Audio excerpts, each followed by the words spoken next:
आज हमारे रडार में आया वो है चैम फैब अल्काली। स्टॉक को चुनने के पहले केवल एक कारण, दिसंबर 2022 Q3 का रिजल्ट अच्छा है। एनालिस्ट जो है आप 3 महीने के लिए मान सकते हैं, क्योंकि अगली तिमाही के रिजल्ट पर बहुत कुछ निर्भर, इसलिए ओनली फॉर 3 मंथ इस पे नजर रखी जा सकती है। यदि अगला Q4 का रिजल्ट अच्छा रहा तो कंटिन्यू करना। Chem fab alkali limited Chennai Tamil Nadu की एक कंपनी है, तो CCAL के नाम से जानी जाती है। एस्टेब्लिशमेंट 1985 में इस कंपनी का हुआ था और इस कंपनी के 4 लाख प्लांट है। तो क्लोरल-काली प्लांट पांडिचेरी में है और मैन्युफैक्चर करता है क्लोरल-काली केमिकल। दूसरा प्लांट है क्लोरेट्स प्लांट, फॉर्मली इसका नाम टीमे क्लोरेट्स लिमिटेड। ये फर्स्ट मैन्युफैक्चरर है sodium chloride on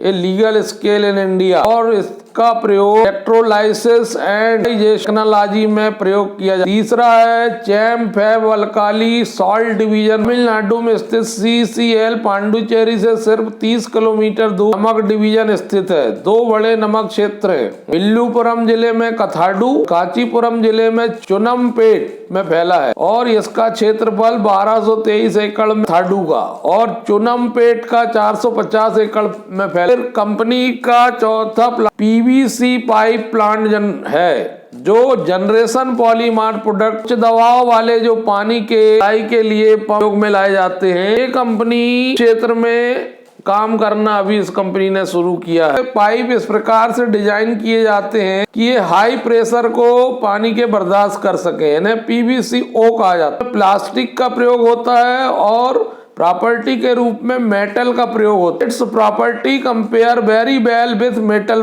PVCO offers ये host of advantage over metal as well as. यह नया PVC plant Shri TD Tada में स्थापित किया गया। सिटी आंध्र प्रदेश राज्य के नेल्लोर जिले में NH16 पर से 55 किलोमीटर उत्तर में स्थित। वर्तमान में प्लांट की एक लाइन चालू है जिसमें 1000 MTA का उत्पादन हो रहा है।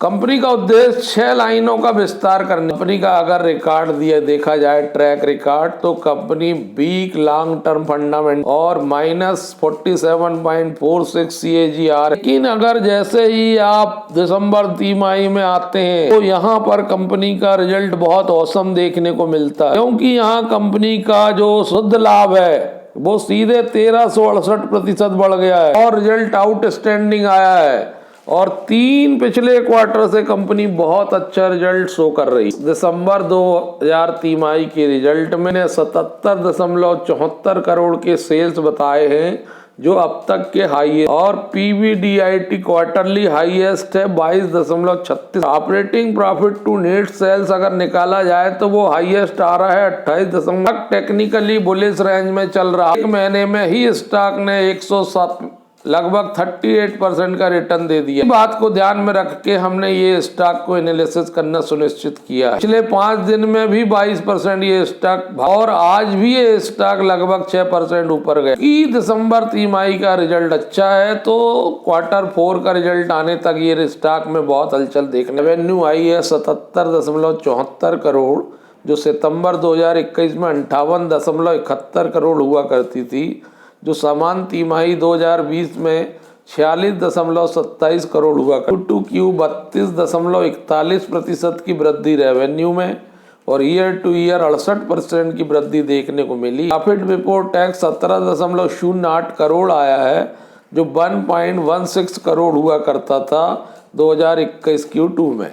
दिसंबर 2020 समान तिमाही में यह मात्र 0.62 करोड़, तो 1372% की वृद्धि Q2Q और 2654% की वृद्धि year two year profit before tax. Profit after tax की बात करें तो 12.04 करोड़ आया है, जो 0.82 करोड़ था जो 1.23 था दिसंबर 2020 समान तिमाही में। 1368% की वृद्धि Q2Q, 878% की वृद्धि ईयर टू। तो EPS की बात करें तो 8.56 आया है, 0.58 रुपीज था Q2 में, जो 0.88 रुपीज था दिसंबर 2020 समान तिमाही। ₹7.98 Q2Q, ₹7.68 ईयर टू ईयर। इस तिमाही का रिजल्ट तो बहुत औसम है। कंपनी के पास total reserve and surplus 253 crore के, शॉर्ट बोरोइंग मात्र 7.44 करोड़ की है, लॉन्ग टर्म बोरोइंग मात्र 23.38 करोड़ की है। इस प्रकार कंपनी लो डेब्ट, कैश और कैश इक्विवेलेंट कंपनी के पास 23.44 करोड़ के थे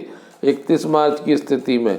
ग्रुप बी की कंपनी है, कमोडिटी केमिकल बनाती है, पी 8.87 है, प्राइस बुक वैल्यू 1.08 है, रिटर्न ऑन इक्विटी बहुत कम है 1.57। मार्केट का फुल कैप 311 करोड़ का है, फेस वैल्यू 10 रुपए का है, पावन वीक हाई 251 है, 52 वीक लो 120 रुपए। दोस्तों इसने जो डिविडेंड डिक्लेयर किया है वो 18 में किया है, 19 में किया और 20 में किया है, हो सकता है 2021 में भी। लिस्टिंग डेट 25/4/2018 है, लगभग 3 साल हुए। यहाँ तक बात स्टॉक की है तो स्टॉक में एक महीने से बहुत ज्यादा हलचल हो रही है और इस हलचल पर आपको गौर रखना चाहिए। शेयर होल्डिंग पैटर्न की बात की जाए तो 73.70% हिस्सा प्रमोटर ने अपने पास रखा है। प्रमोटर को अपनी कंपनी पर बहुत भरोसा है। मात्र 26.18% हिस्सा जनता को दिया और 0.01% हिस्सा अदर्स को दिया, 0.04% FII। धन्यवाद।